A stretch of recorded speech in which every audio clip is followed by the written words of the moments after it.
Hello dear students, last lecture पे मैंने आपको डिस्कस किया था law of chemical combinations.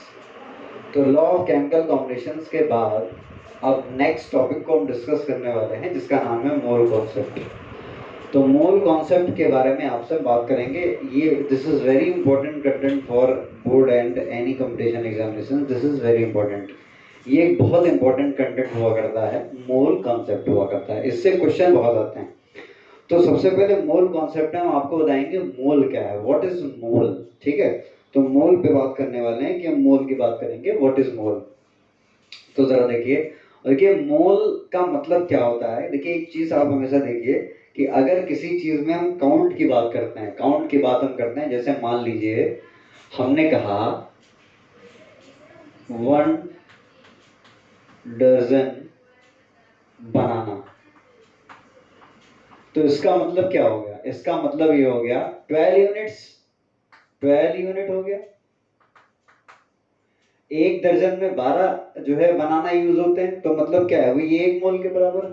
This is 1 मोल, क्योंकि 1 दर्जन का मतलब 12 यूनिट हो गया, तो वो 1 मोल के बराबर है। हमसे कहा कि मान लीजिए, हमसे कह रही है इस तरीके से कि मान लीजिए इस तरीके से कि अगर हमारे पास ये चौक, ये हमने ऐसा करके कुछ लिखा, मान लीजिए हमने कि ये पॉइंट हमने लिखा। अब हमसे कहा गया कि इस ये जो पॉइंट हमने लिखा है, इस पार्टिकल्स में कितने चौके पार्टिकल्स हैं, तो आप नहीं बता पाएंगे, तो इसको हम मोल कहेंगे। मतलब जो अनकाउंटेबल यूनिट हो उसको हम मोल कहते हैं। तो अगर मोल की हम डेफिनेशन लिखें तो नॉर्मल डेफिनेशन में हो जाएगी, it's a number of particles, कणों की संख्या को मोल कहते हैं। ठीक है, तो एक्चुअल में इसको हम जो लिखेंगे वो क्या लिखेंगे, मोल्स को हम क्या लिखेंगे, एक्चुअल्स में क्या लिखेंगे इसको, it is number of particles, it is number of particles, यानी जो कणों की संख्या है उसको हम मोल कहते हैं। अब कण का मतलब क्या हो गया कि मान लीजिए हमने पेन से जो है वो लिख दिया, तो उस पेन की स्याही में कितने स्याही के पार्टिकल्स हैं, तो वही वो भी मोल है। चौक से हमने कोई पॉइंट लिख दिया है, वहां पर चौक के कितने पार्टिकल्स हैं, वो भी आपका 1 मोल है। केमिस्ट्री में पार्टिकल्स का मतलब क्या होता है, केमिस्ट्री में पार्टिकल्स का मतलब होता है atoms, molecules, electron, proton, neutron. ये केमिस्ट्री में पार्टिकल्स का मतलब होता है। पार्टिकल्स तो एक पार्टिकल्स है, किसी एक चार्ज पार्टिकल्स, कोई भी हर चीज पार्टिकल्स ही है। हर चीज को हम पार्टिकल्स बोलते हैं, क्योंकि एवरी चीज जो हर जितनी भी आपकी थिंग्स है, सब्सटेंस हैं, वो पार्टिकल्स से मिलकर बनी हुई हैं। ठीक है, लेकिन यहाँ पर जो हम बात करते हैं पार्टिकल्स की, वो किसकी बात करते हैं, केमिस्ट्री से रिलेटेड बात करते हैं। तो वो पार्टिकल्स में क्या आ जाएंगे, एटम आ जाएंगे, मॉलिक्यूल आ जाएंगे, इलेक्ट्रॉन आ जाएंगे, प्रोटॉन आ जाएंगे, न्यूट्रॉन आ जाएंगे, ये सारी चीजें आ जाएंगी। ठीक है, तो जो नंबर ऑफ पार्टिकल्स होता है उसको हम बोलते हैं, क्या बोलते हैं, मोल बोलते हैं। ठीक है, तो मोल एक्चुअल में क्या होता है, it's a number of particles. तो यहां पर जरा इस चीज को देख लीजिए, तो जो पार्टिकल्स है, जो नंबर ऑफ पार्टिकल्स है, उस नंबर ऑफ पार्टिकल्स का मतलब हो गया atom, molecule, electron, proton, neutron, ये सब आपके जो हैं वो नंबर ऑफ पार्टिकल्स में आ जाएंगे। तो यहाँ पर जिन जिन क्वेश्चंस की हम बात करेंगे वहां पर यही 4 चीजें यूज होने वाली हैं। एटम्स निकाल रहे हैं, इलेक्ट्रॉन निकाल रहे हैं, प्रोटॉन निकाल रहे हैं, न्यूट्रॉन निकाल रहे हैं, वो सब चीजें जो है यहाँ पर यूज होने वाली हैं।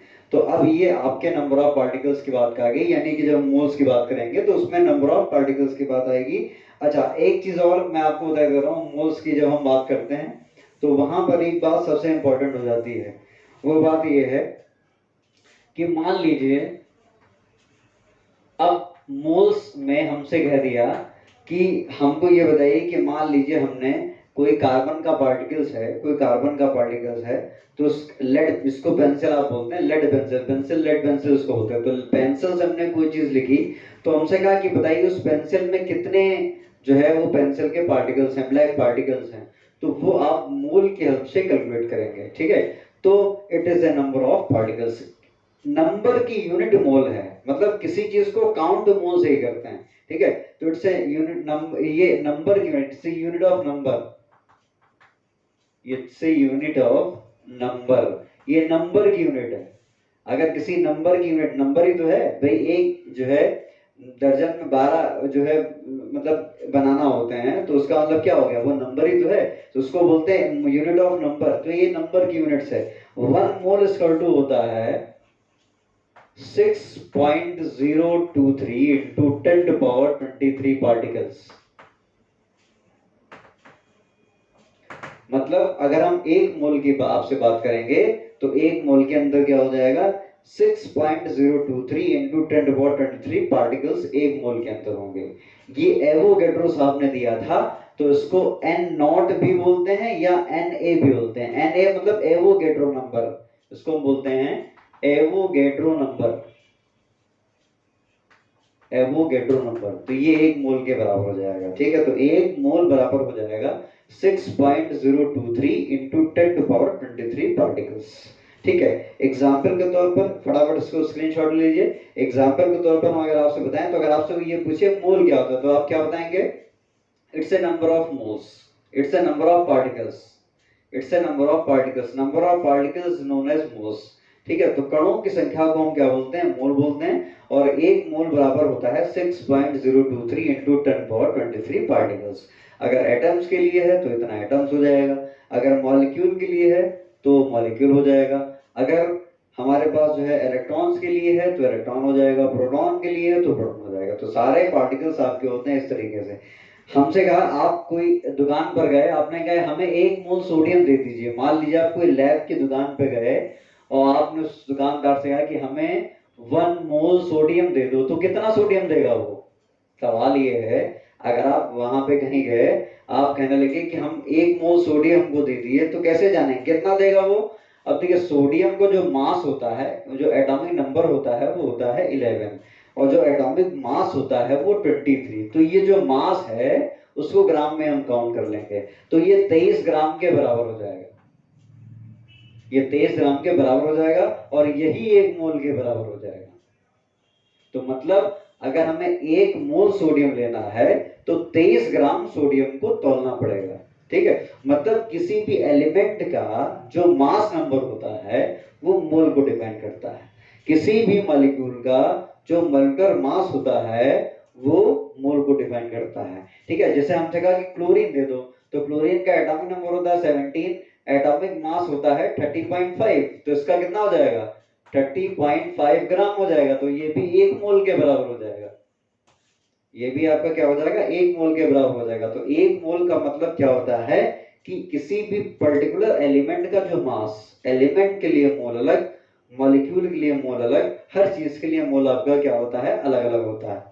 अब किसी भी मोल्स न्यूमेरिकल जब आप इसके करते हैं तो वहां पर क्या ध्यान देते हैं, वहां पर मेन फॉर्मूले को ध्यान देते हैं कि अगर हम फॉर्मूले लिख रहे हैं तो उस फॉर्मूले को किस हिसाब से निकालते हैं। तो मैं यहाँ पे आपको 3 फॉर्मूले बताऊंगा, 3 फॉर्मूले हम डिस्कस करेंगे। We will discuss 3 important formula to determine every numerical of mole concepts, ठीक है। This is very very very prominent topics, ठीक है।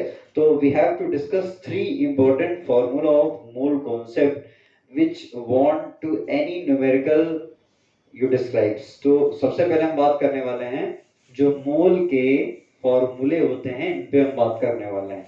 तो आइए, मोल के फॉर्मूले जो होते हैं वो क्या होते हैं। सब पहला फॉर्मूला जो मोल का होता है वो होता है W/M, मतलब weight upon molecular weight. First formula यही हो गया। जब भी आपको मोल निकालना है तो सबसे पहला फॉर्मूला तो ये हो गया, मोल इक्वल टू होता है W/M, यानी weight upon molecular weight. Hindi में बोलते हैं भार बटे भार, ठीक है। हिंदी में बोलेंगे भार, वेट आपका हो गया भार और मोलकुलर वेट आपका हो गया अणुभार। फर्स्ट फॉर्मूला तो आपका ये हो गया। सेकंड फॉर्मूला जो होता है वो क्या, नंबर ऑफ मोल को n से लिखते हैं, ध्यान रखिएगा n, नंबर ऑफ मोल्स को किससे लिखते हैं, n से लिखते हैं। अब अगर n इक्वल टू हमारे पास होता है next number of particles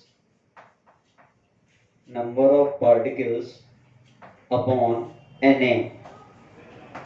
Na, Na या n नॉट कुछ भी लिख लो, और एन नॉट इक्वल टू मैंने आपको पहले बता रखा है 6.023 इंटू 10^23। ठीक है, तो यहाँ पर जो आपका ये हो जाएगा वो कितना हो जाएगा 6.023 इंटू 10^23। ठीक, तीसरा फॉर्मूला जो मोल्स का है वो जरा देखिए। तो तीसरा फॉर्मूला है number of moles equal to V upon 22.4। V upon 22.4, यहाँ पर जो वैल्यू होगा STP और NTP यानी स्टैंडर्ड टेम्परेचर प्रेशर और नॉर्मल टेम्परेचर प्रेशर पे वैल्यू होगा। तो नेक्स्ट जो लास्ट फार्मूला है मोल्स का वो V अपॉन 22.4 लीटर है। ये तीन फॉर्मूले मोल कंसेप्ट में यूज होंगे जो बहुत इंपॉर्टेंट हैं, फिर से समझ लीजिए। पहला जो फॉर्मूला हमने लिखा है वो क्या लिखा है, मोस्ट रोटेट लिखा है W अपॉन M यानी वेट अपॉन मोलर मास। दूसरा जो फॉर्मूला हमने लिखा है वो क्या लिखा है, number of particles upon N not. Number of particles का मतलब हिंदी में बोलते हैं कणों की संख्या। मैं लिख देता हूं, यहां पर इसको बोलते हैं कणों की संख्या। कणों की संख्या, नंबर ऑफ पार्टिकल्स, कणों की संख्या। और वैल्यू तो आप जानते हैं आयतन बटे 22.4 लीटर। तो this is very very important फॉर्मूले जिस पे हम बात करने वाले हैं। ये तीन इंपॉर्टेंट फॉर्मूले हम न्यूमेरिकल में डिस्कस करेंगे। तो ये तीनों फॉर्मूले सभी को एकदम क्लियर होंगे, ये इंपॉर्टेंट बात है। अब फटाफट इसका स्क्रीनशॉट ले लिए, then we will discuss about numerical these three types of formula. Okay, so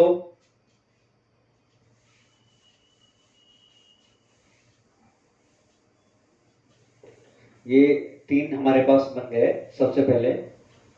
अच्छा, एक और चीज सबसे इंपॉर्टेंट बात मैं आपको बता दे रहा हूं, जब भी आप मोल निकालेंगे तो मोल के लिए सबसे पहले देखिए, अगर आपसे पूछता है क्वेश्चन में कि नंबर ऑफ एटम निकालो, ठीक, आपसे पूछेगा नंबर ऑफ मॉलिक्यूल निकालो,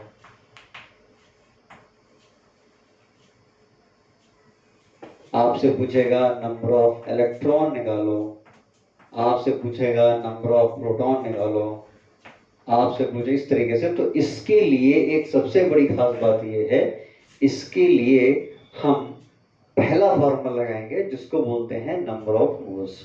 वो फॉर्मूला क्या है, वो फॉर्मूला है number of mole equal to W upon M यानी वेट अपॉन मोलेकुलर वेट। जब तक ये फॉर्मूला आप नहीं लगाएंगे तब तक किसी भी टाइप का कोई भी क्वेश्चन आपसे सॉल्व नहीं हो पाएगा। तो हम अब डिस्कस करेंगे आपसे कि ये जो न्यूमेरिकल हैं, इन तीनों फॉर्मूले पे जो न्यूमेरिकल है वो किस तरीके से यूज होते हैं। तो now we will discuss in next lecture 3 type of formula. Thank you.